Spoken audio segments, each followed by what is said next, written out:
Hi, it's Annalisa. And in this video, I want to discuss one of the common questions I received, and it is this. Hi, Annalisa. I am an overstayer in the UK, and I have met a British guy who I want to marry, and we want to get married and apply for a UK spouse visa. Can we do it? So there are two aspects to this question. And one is, can we get married?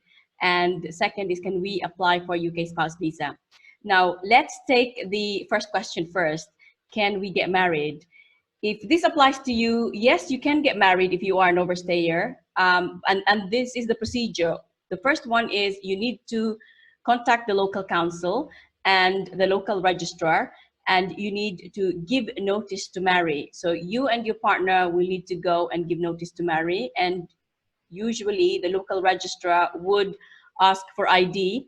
And since you don't have a visa in the UK, they will then inform the Home Office of this, and you will need to wait for the Home Office to then contact you to confirm that you can go ahead with the marriage. Okay, so as far as I know, I haven't heard anyone being refused, being refused to go ahead and get married, but it can happen. Okay, so just because you gave notice to marry at your local registrar doesn't mean that it's like a smooth it's a smooth procedure. You have to wait for the Home Office to get in touch with you and say, okay, go ahead with the marriage. So that's the first one. And when you go to the registrar, you need to have your passport. But if you don't have your passport, then you can't give notice to marry. Okay, so that means you can't get married because you won't be able to give notice to marry, and so on. So if you do have the passport and the Home Office says yes, the next question is, can you then go ahead and apply for a UK spouse visa? Yes, you can apply, but in majority of cases, there will be a refusal. You will receive a refusal from the Home Office because they expect you to return to your home country to apply for the spouse visa from there.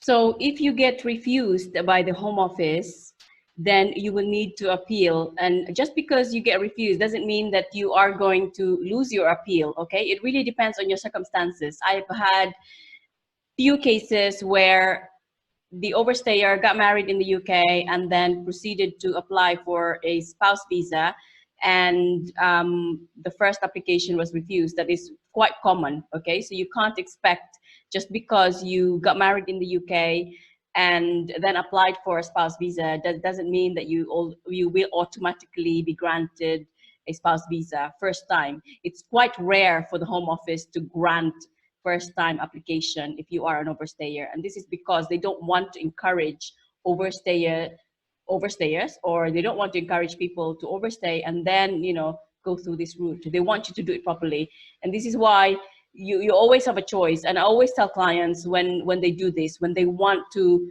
not go back to their home country and stay, and they just want to stay in the UK and hope for the best, and is this: it's going to be very expensive to challenge the refusal, and I think it's probably better to and cheaper to go back to your home country, apply from there. Although there's never a guarantee that when you go back to your home country you are going to get the visa, because the Home Office can make it really difficult for you. In fact, I had one client who did everything as the Home Office asked, and so she appealed against a decision, and then she then returned to her home country to apply for the spouse visa and complied with all the requirements. But the Home Office came up with all kinds of reasons why she was refused, and so we then have to lodge an appeal. And when we lodged the appeal, luckily for her, her husband was well connected with MPs in his constituency, in where he lived. So he knew a lot of MPs. He knew politicians who then put pressure on the government, put pressure on the Home Office to grant her the visa and to review her case. And she was able to do this. The Home Office eventually, finally, reconsidered her application and granted her the visa instead of having to wait the appeal process, which is really, really long and can take about a year before you even get the decision.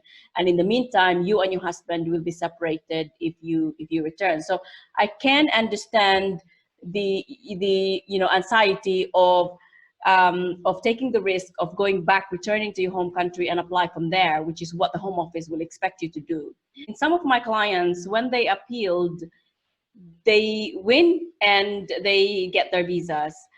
But majority of cases, the first time you apply, it will be a refusal, and then you will then have to appeal and challenge the decision and prove to the tribunal that there is really no point going back to your home country and that you should be allowed to stay in the UK. Okay? So as a lawyer, my advice would always be go back to your home country and apply from there.